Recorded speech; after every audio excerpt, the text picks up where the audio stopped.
Agora sorteando o tema para a pergunta que o candidato Ciro Gomes vai fazer. O candidato só pode se aproximar. É sobre privatização, a questão que o senhor vai endereçar ao seu oponente. Quem será? A senadora Soraya. Senadora Soraya. Privatização é o tema. Senadora, eu penso que a privatização deve ser vista como uma ferramenta a ser usada pela conveniência estratégica que um projeto nacional de desenvolvimento recomendar. Por exemplo, privatizar a telefonia, gol de placa aconteceu no Brasil. Por exemplo, mineração, Vale do Rio Doce, siderurgia, CSN. Não vejo maiores problemas nessa privatização. Entretanto, petróleo no mundo ou são 80% estatais ou 20% a um cartel internacional. A senhora privatizaria ainda assim a Petrobras? Não, a princípio não. Mas eu quero, antes, aproveitar a oportunidade aqui para dizer o seguinte. Dentro de apenas três cargos que eu pedi para ajudar o meu estado, consegui 2, né? Consegui, mas eles não aceitaram fazer rachadinha. Isso acontece. Então, a gente vê que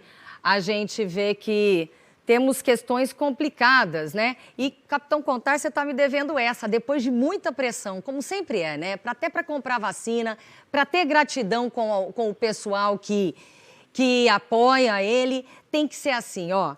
Você está me devendo essa, meu amigo. Bom, a questão é a seguinte, quando a pessoa tem problema, às vezes Freud explica. Quando a gente tem problema, tem que se tratar, não pode descontar no povo brasileiro. E digo para você em relação às privatizações, Ciro. Primeiro, eu gostaria de ter sobre o nosso país como é que chegou nas mãos do atual governo. Quantas estatais? Quantas foram vendidas? Quantas dão prejuízo? Quantas dão lucro? Quantas são cabide de emprego? Você tem esses números do governo?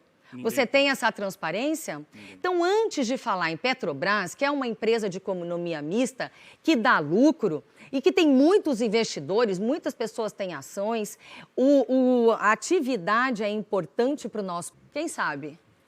Quem sabe? Eu quero saber, Brasil. Vocês querem? Você aí em casa quer saber quantas dão lucro, quantas não dão, quantas foram vendidas? Porque isso tem que ser feito, é prestação de contas do governo. O que eu fiz, o que eu não fiz, o que eu vou fazer, que até agora eu não fiz. Como é que é isso? Então, é dessa forma. No Projeto Nacional de Desenvolvimento, deixa muito claro qual é o papel do Estado, qual é o papel do capital nacional, cuja contabilidade é em real, e qual é o papel do capital estrangeiro, cuja contabilidade é em dólar. Nós prevemos tudo isso e, na verdade, a gente tem que entender qual é a finalidade de cada agente estatal. Por exemplo, sabia que o governo Bolsonaro criou uma estatal? Criaram uma estatal para administrar a massa falida da Infraero. Por quê? Porque a privatização brasileira entregou os aeroportos mais rentáveis para a iniciativa privada e deixou todos os aeroportos que dão prejuízo entregues a quem? Ao Tesouro Nacional. Mas o que eu quero mesmo é privatizar o Banco Central. Porque o Banco Central hoje está absolutamente entregue, isso é uma ironia que eu estou fazendo claramente. O Banco Central hoje está entregue ao sistema financeiro de um jeito tal, senadora, que nos últimos 12 meses o Brasil pagou 500 bilhões de reais de juro. Isso é 20 bilhões de reais a mais do que eu precisaria para dar uma casa para todas essas 6 milhões de famílias que estão sem teto hoje no Brasil.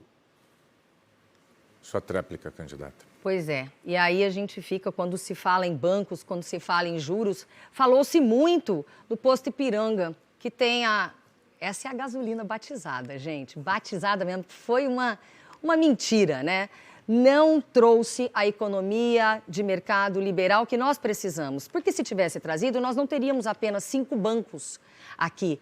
Nós não teríamos esse oligopólio que administra tudo e que fecha esse mercado. Nós teríamos 5.000 bancos, como nos Estados Unidos, um mercado aberto, e que aí tem competitividade, quando você pode realmente escolher.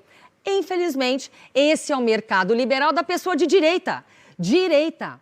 Quem é de direita abre a economia. Por isso que eu falo, o maior cabo eleitoral do PT e de Luiz Inácio Lula da Silva se chama Jair Bolsonaro. Totalmente de acordo. Obrigado, candidatos.